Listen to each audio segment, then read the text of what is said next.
I'm hungry.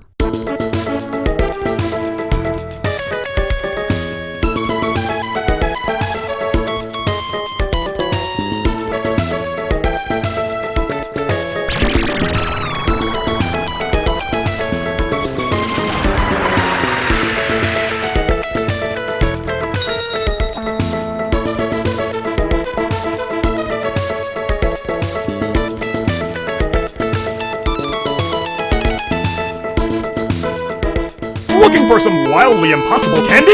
Follow Project 7's latest experiment, Champagne Dreams Gourmet Gummies! The perfect way to ring in a new year without the hangover. These soft gummies imitate the tastes of Brut and Rosé champagne with no artificial colors, flavors, or preservatives. Days of Auld Lang Syne are in your future, baby! Just 2 gummy snacks will take you straight to Victory Road!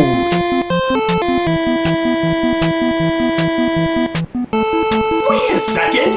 Hold up! Just hold up here! Stop the music! Really? We're going with Akari Warriors 2? One of the worst game soundtracks of all time?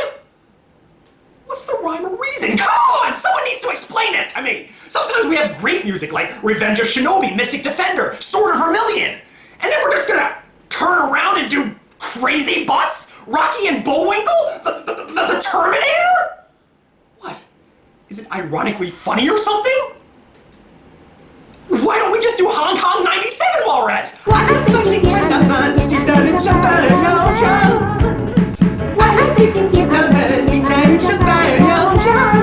Allow me, your good buddy DJ Clive, to take you on a most unique voyage down memory lane.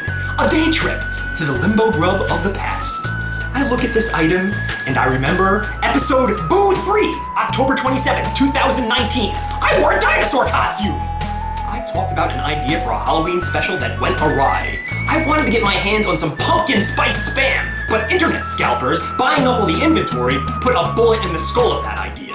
I had to come up with an alternative plan for a Halloween special. I had to review some kind of bizarre, noteworthy candy item. And my mind only went to one place, and it sure as hell wasn't a bucket full of items from the dollar store.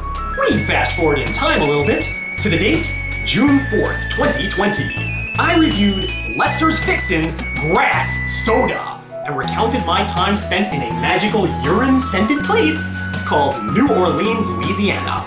What I did not mention in that review was an indoor mall off of Bourbon Street, which had one of the greatest candy stores I had ever been to. And smack dead center of this store, something I hadn't seen before and I haven't seen since. Alcohol-flavored gummy bears.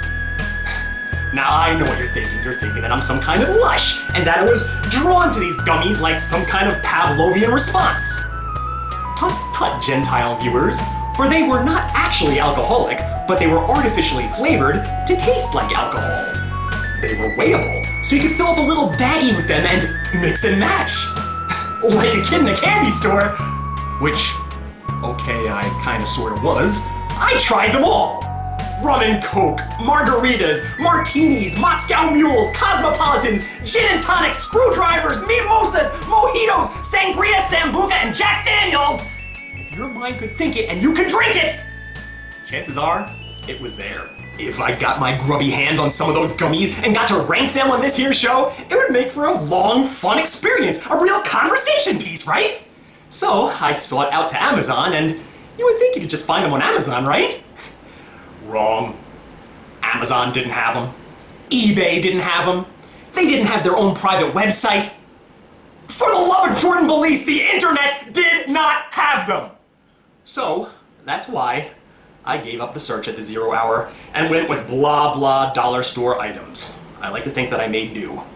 But something happened that I did not talk about. I received a little present from one of my secondary suppliers, Cold Snap. He had heard my dilemma and delivered to me this, a packet of alcohol-flavored gummy bears. They're nice, but they're not the same, and not worthy of a Halloween special. So I've been sitting on these ever since then, and now it has finally come time to bite the forbidden apple of Eden. So what, pray tell, did my good buddy Cold Snap send me?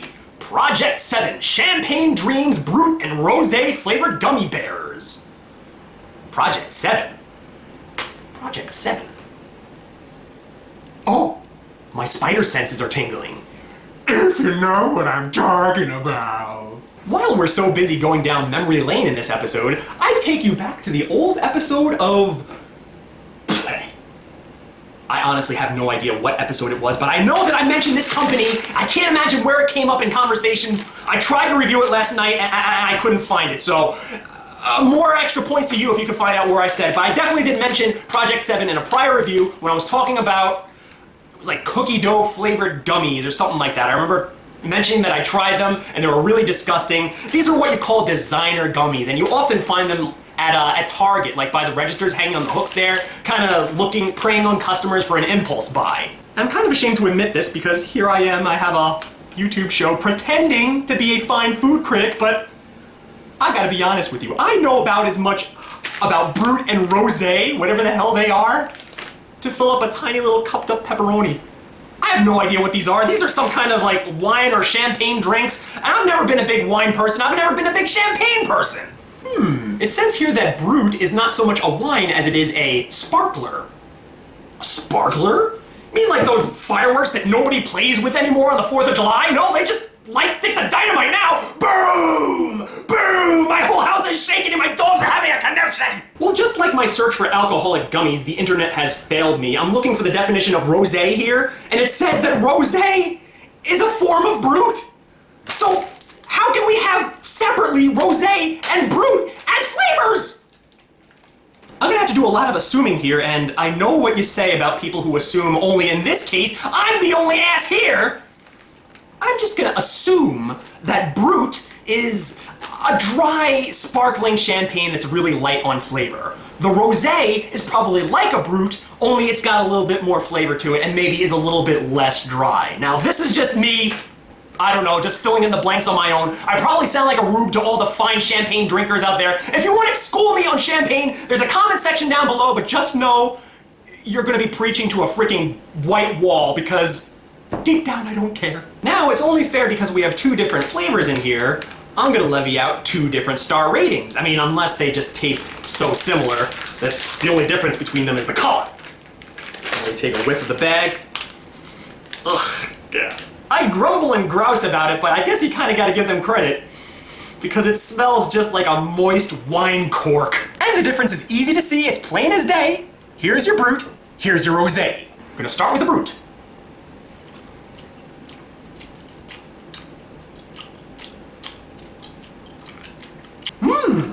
These taste pretty unique.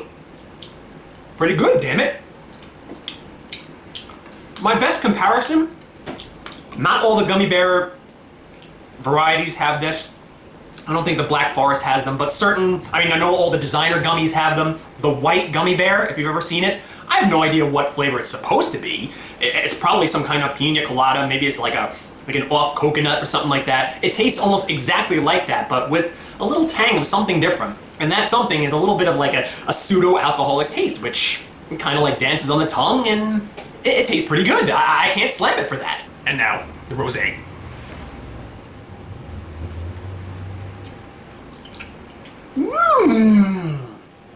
These are good in a completely different kind of way.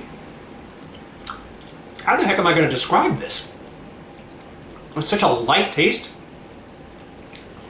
It's got a tinge of a light fruity taste, but I think more than anything, you're just savoring just the taste of almost like a flavorless gummy. Like, you know how like sparkling water has a certain kind of taste? It's like it doesn't bombard your mouth with flavor. It's just like a very, very light flavor. Picture a sparkling water flavored gummy or like some kind of candy. That's exactly what this tastes like. I'm gonna try a little bit of both. And they complement each other very well. You can just take handfuls of them, just shove them in your mouth, not even look at what you're eating. Creates a nice party atmosphere in your mouth. They're very chewy, very soft, which I like that in my gummies. Don't like them to be too hard. I think they nailed it. You kind of forget the point though, that they're supposed to simulate the taste of alcohol. To me, it's just like very light, fruit tasting gummy bears. And I've had champagne before in my lifetime, and it doesn't taste like this. It definitely smelled like it. But if I were to give this a star rating, I'm gonna have to rate it pretty high. I'm gonna give it 4.5 stars, almost close to perfect here. I love everything about it. I love how chewy they are. I love the size of them. It's like the perfect size, not too big, not too small. Gummy bears are the perfect shape because they've got like the perfect like nudges and nooks and crannies around them that store pockets of flavor. They feel good on your tongue. It's my favorite way to eat gummies in the form of a bear. Go figure. I think they're very, very close to being a 5-star rated item here, but there are some drawbacks. I am guilty of taking everything into account, and the portion size is way too small and it's very, very expensive for what you get. So when that happens, I have to take at least a half a point off, if not a full point. But these were so delicious, I'm gonna go easy on them. In fact, if I came into some quick money, I might end up buying these again. Hey, what's this on the back of the bag? Together through your purchases, we have made the following impact in 7 areas of need. 4.6 million trees planted back to Earth. 4.1 million meals in the US. 1.3 million hours of education? 1.8 million hours of shelter for people in need. 1.6 million months of clean water? Where do they find the time? There's more. 40,000 students go through anti-bullying programs. Where was this when I was a kid? 132,000 malaria treatments. How do I dare not give this the full 5 stars?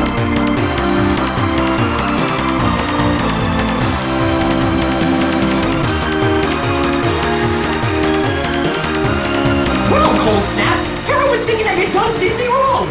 I mean, yeah, I really was hoping that I could do that alcoholic gummy review, and maybe I could still do it someday if I can ever get my hands on them. But this was a more than worthy substitute. Our only second ever 5-star rating. Standing right alongside that crayon Shin-chan DIY sushi, whatever the heck it was. I cannot recommend enough that you pick up a bag of these while standing in line at Target. Project 7 Brut and Rosé flavored gummy bears.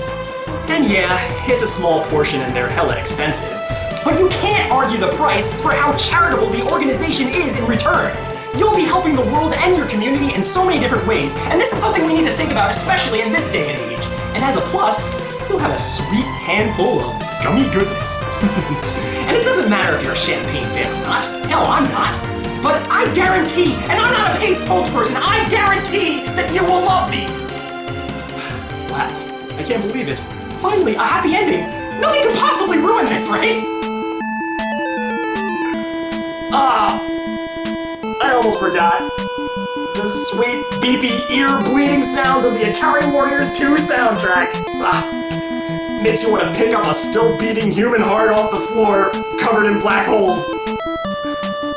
Guys, girls, if you have any idea where I can find those alcoholic gummy bears, there's a comment section down below. Maybe I can have them ready by next Halloween. I don't know. Until then, this is your good buddy DJ Clive, saying I'll see you in Limbo.